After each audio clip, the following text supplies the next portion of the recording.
Hey guys, welcome back to the channel. Today we're going to study 3 chart-topping songs. We're going to break them down, see how they were produced, try to figure out why they went viral, and see what we can learn from it as musicians and music producers. And to do this, we'll be using our website, LALAL.AI. If you're not familiar with it, it's a stem separation tool. Basically, you upload any song and you can take any stems from it, whether it's the vocals, the bass, drums, and other instruments. I use this all the time to make remixes. You can use it for, making mashups. Hopefully, we can get some gems and learn some sauce from these major producers. That's the goal for today. Let's get to it. All right, so let's jump into song number 1. So this song is going to be a pop song. It's Billie Eilish's Birds of a Feather. It became one of the most viral songs of the year. You probably heard it a million times. I know I have already. I'm still not completely fed up with it yet. I don't know what it is. There's just something different with this one. Hopefully we can find out why. All right, so the first thing I want to do is separate the vocals from the full instrumental to get an idea of what different elements are in there. So I'm gonna make sure I have vocal and instrumental selected, and then I'm just gonna drag and drop the MP3 in here and let the AI do its thing. And yeah, let's check out the instrumental now.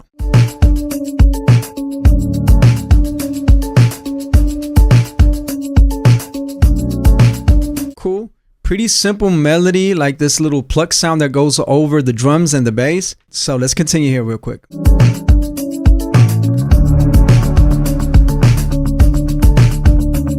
So we got a bass that's coming in, and over here, let's see what happens here.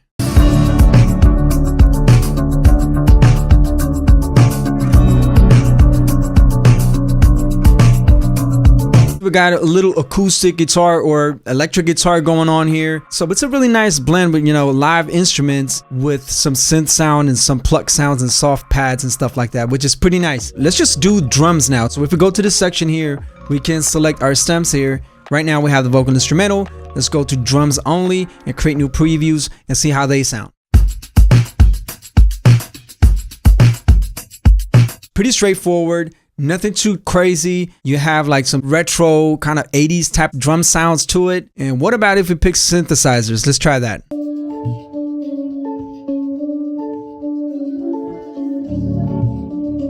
So you can hear that simple pluck melody. You have that pad chords. We heard some guitars in there, so let's do acoustic guitars. So basically it's just some simple strumming guitars coming in at like a certain section. All right, the last one, let's just try the bass real quick. All right, so there's a sub bass in there. And then on this section here, so we got that live bass guitar here. And I mean, that's pretty much it. When you hear everything together, it kind of sounds like it's a lot of things going on. But when you pick it apart, it's really not that many elements happening at the same time. It's just that certain things come in at certain sections. So you have a simple drum pattern, some really nice melodic, soft, emotional chords, and this super simple pluck melody over it. And then it's about the acoustic elements that come in. I like the blend, the mix of like the live instruments together with like the synths and the pluck sound. And another takeaway is the buildup, starting with just a few elements and then keep building on it. That's a really great arrangement tip, I guess, as well. All right, let's jump over to song number 2. So this time we're gonna do a rap song, and it's by Kendrick Lamar. So I'm gonna give you guys like 1.5 seconds to guess which track we're talking about. Too easy, I know. Not like us. This song has been dominating the charts, social media, and it's been a crazy talking point this year. One could argue that the reason why this track has become such a success is the fact that it's a diss track towards another really famous artist. But let's not forget, both these artists dropped a couple of diss tracks back and forth prior to this one, and none of them became this viral. In fact, I don't think I've ever heard any diss track being performed at a Super Bowl before. So I could agree to a certain extent, but I think the real reason why this track became such a success comes down to the production and the song itself. Okay, so we're gonna do the same thing with this track. We're gonna take out the vocals and just listen to the instrumental first.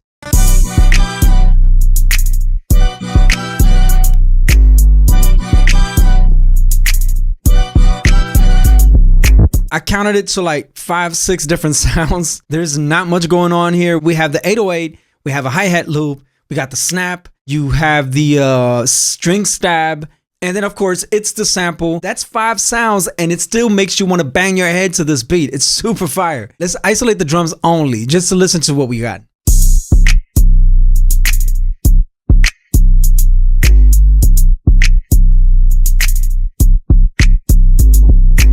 super bouncy, and it's like 3 sounds. It's crazy. The hi-hat pattern gives it so much bounce. And then we got the strings. So I'm gonna just isolate the strings only and see what we got melody-wise, because that's pretty much the entire melody.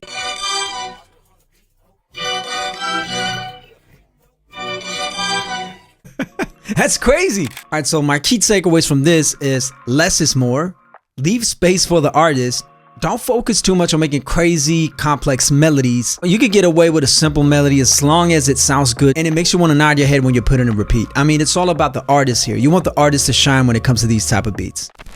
Okay, we're down to the last track now. So song number 3. This one is going to be a reggaeton track. Maybe you don't recognize it by the title, but when you hear it, I'm quite sure most of you have heard it at some point. It's called La Plena. This song became one of the most streamed songs in Spanish worldwide and became viral on TikTok. So we're going to reverse engineer this one and see why. So let's check out the instrumental. So this part is probably the intro. So we're going to start from here, this section here. Let's see.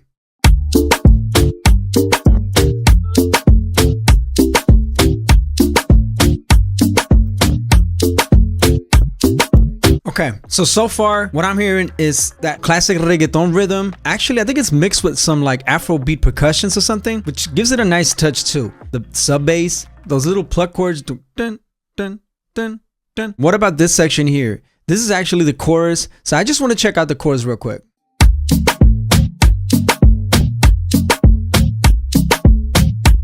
Okay, that's actually pretty interesting. So we have the verse here, and that's where we heard the, the pluck sounds and the chords and all that. On the chorus section, they removed that and only kept the drums and the bass. If you compare it to the pop song where everything was building up and, a new sound was introduced like every 4 bars, this is kind of the opposite. I think it's because they're leaving space for the melody where, the artist is doing his thing. So that's kind of why, but just an interesting take when it comes to the arrangement, right? All right, let's just do drums only. I want to analyze the drums real quick.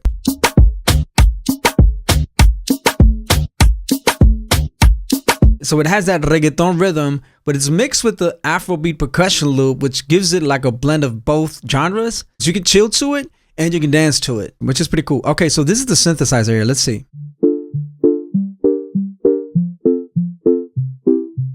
It's a really, really simple chord progression. No crazy effects or anything. Let's just check out the bass real quick.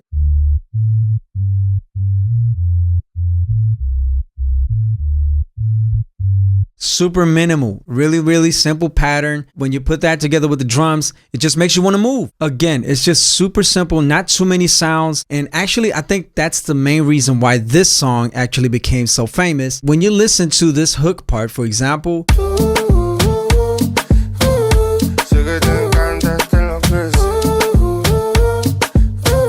you don't even have to put it in words. You can just hum a melody that's catchy, which makes it easy to sing along to and vibe to. And I think that's what's happening here. They remove those pluck sounds and instead have the artist come in, hum that melody. And that's what you kind of remember from this song is this chorus. Once again, find a catchy melody and focus on the rhythm, especially on this type of genre. Focus on the rhythm, the bounce. You want it to be danceable and a melody that's likable. It's just chill. All right, let's try to wrap this up. So what can we learn from these 3 hit songs? Starting with our pop song. The key takeaways I have for that is just keep it simple.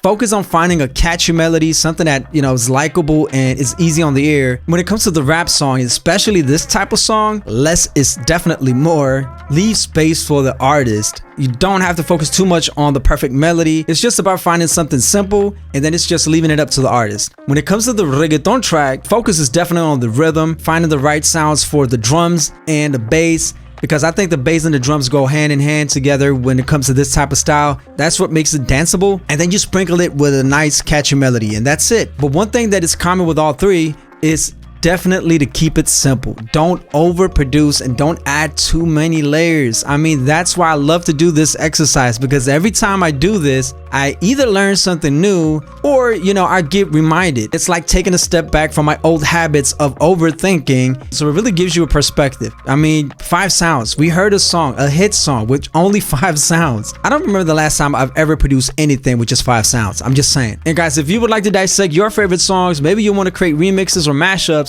then definitely check out our website. The link will be in the description. And yeah, thanks for riding with me today. It's been a pleasure. And let me know which other songs I should break down next. All right, guys, till next time, take care and I'll see you soon.